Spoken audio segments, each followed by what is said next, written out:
గజవాహనముపై భ్రాంతినే తొలగించు, సూర్యప్రభను నిల్చి అక్షీణతను పెంచు, శ్రీవత్సవక్షుడై ఆ చంద్రప్రభను విహరించు, రథమెక్కి మనోరథమెక్కి మలిన వాంఛలను త్రుంచగా, రయమెక్కి హరిహయమెక్కి కరుణ వీక్షణము పంచగా,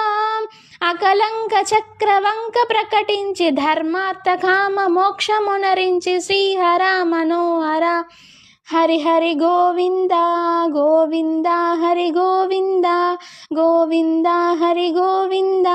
ఆపద ముక్కుల గోవింద అనాథ రక్షక గోవింద ఆపద ముక్కుల గోవింద అనాథ రక్షక గోవింద గోవింద హరి గోవింద గోవింద హరి గోవింద ఆపద ముక్కుల గోవింద అనాథ రక్షక గోవింద గోవింద హరి గోవింద గోవింద హరి గోవింద ఏడుకొండలవాడ వెంకటరమణ గోవింద గోవింద.